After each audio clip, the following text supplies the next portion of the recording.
Hi friends, ಎಲ್ಲರಿಗೂ ನಮಸ್ಕಾರ. Alva's kitchen and ಹೋಮ್ಗೆ ಸ್ವಾಗತ. ನಾನಿವತ್ತು ಮೊಟ್ಟೆ ಪಲ್ಯ ಮಾಡ್ತಾಯಿದ್ದೇನೆ. ತುಂಬಾ ಕಡಿಮೆ ಇಂಗ್ರೀಡಿಯೆಂಟ್ಸಲ್ಲಿ ನಾವು ಇದನ್ನು ಮನೆಯಲ್ಲಿ ಹೇಗೆ ಮಾಡ್ಬೋದು ಅಂತ ನಾನಿಲ್ಲಿ ತೋರಿಸ್ತಾ ಇದ್ದೇನೆ. ನಾವು ಜಟ್ಪಟಾಗಿ ನಮಗೆ ಸಡನ್ನಾಗಿ ನಾವು ಏನಾದರೂ ಅನ್ನಕ್ಕೆ ಬೇಕಾದರೆ ನಾವು ಇದನ್ನು ಬೇಗನೆ ಮಾಡ್ಕೊಳ್ಬೋದು. ಇದು ಚಪಾತಿಗೆ, ಪೂರಿಗೆ ಮತ್ತು ಅನ್ನಕ್ಕೆ ತುಂಬಾ ರುಚಿಯಾಗಿರ್ತದೆ. ಬನ್ನಿ ಫ್ರೆಂಡ್ಸ್, ಇದನ್ನು ಹೇಗೆ ಮಾಡೋದು ಅಂತ ನೋಡುವ.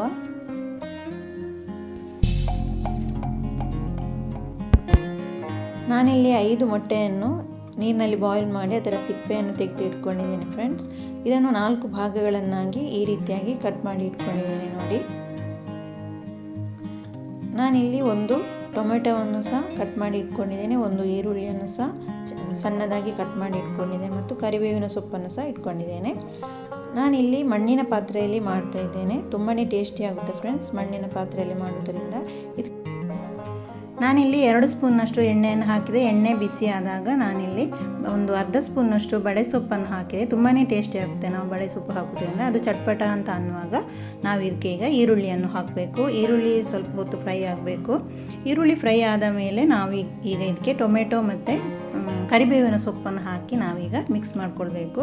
ಈಗ ನಾನು ಒಂದು 2 ಸ್ಪೂನ್ನಷ್ಟು ಅರಿಶಿನವನ್ನು ಹಾಕ್ತಾ ಇದ್ದೇನೆ ಮತ್ತು ಅರ್ಧ ಸ್ಪೂನ್ನಷ್ಟು ಗರಂ ಮಸಾಲ ಪೌಡರನ್ನು ಹಾಕಿ ಚೆನ್ನಾಗಿ ಮಿಕ್ಸ್ ಮಾಡಬೇಕು ನಾವೀಗ ಇದನ್ನು. ಈಗ ನಾನು ಮೊಟ್ಟೆಯನ್ನು ಕಟ್ ಮಾಡಿ ಇಟ್ಕೊಂಡಂತಹ ಮೊಟ್ಟೆಯನ್ನು ಹಾಕ್ತಾ ಇದ್ದೇನೆ. ಮೊಟ್ಟೆಯನ್ನು ನಾವು ಸಾಫ್ಟಾಗಿ ಮಿಕ್ಸ್ ಮಾಡಬೇಕು. ಈಗ ನಾನು ಒಂದು 2 ಸ್ಪೂನ್ನಷ್ಟು ಚಿಲ್ಲಿ ಪೌಡರನ್ನು ಹಾಕಿದೆ. ಇದು ಜೀರಾ ಮತ್ತು ಕೊತ್ತಂಬರಿಯನ್ನು ನಾನು ಕಡಿದು ಮಾಡಿದ್ದು ಮಿಕ್ಸಿಯಲ್ಲಿ ಗ್ರೈಂಡ್ ಮಾಡಿ ಇಟ್ಕೊಂಡಂಥ ಪೌಡರ್ ಇದು. ಈಗ ಇದನ್ನು ಈ ರೀತಿಯಾಗಿ ನಾವು ಇದನ್ನು ಮಿಕ್ಸ್ ಮಾಡಬೇಕಾಗುತ್ತೆ, ಇಲ್ಲದ್ರೆ ಅದು ತಳ ಹಿಡಿಯುತ್ತೆ. ಅದಕ್ಕೆ ಬೇಕಾಗಿ ಈಗ ನಾನು ಸ್ವಲ್ಪ ನೀರನ್ನು ಆ್ಯಡ್ ಮಾಡ್ತಾ ಇದ್ದೇನೆ. ನಾನಿಲ್ಲಿ ಉಪ್ಪನ್ನು ಸಹ ಆಗಲೇ ಹಾಕಿಕೊಂಡಿದ್ದೇನೆ. ಇದು ತಳ ಹಿಡಿಯುವುದಕ್ಕೋಸ್ಕರ ಸ್ವಲ್ಪ ನಾವು ನೀರನ್ನು ಸ್ಪ್ರೇ ಮಾಡಬೇಕಾಗುತ್ತೆ. ಈಗ ನಾನು ಮುಚ್ಚಳ ಇಟ್ಟು ಸ್ವಲ್ಪ ಹೊತ್ತು ಬೇಯಿಸ್ತಾ ಇದ್ದೇನೆ. ಈಗ ನಾನು ಕೊತ್ತಂಬರಿ ಸೊಪ್ಪು ಮತ್ತು ಕರಿಬೇವಿನ ಸೊಪ್ಪನ್ನು ಕಟ್ ಮಾಡಿ ಈಗ ನಾವು ಹಾಕಬೇಕಾಗುತ್ತೆ ನೋಡಿ, ಟೇಸ್ಟಿಗೆ ಬೇಕಾಗಿ.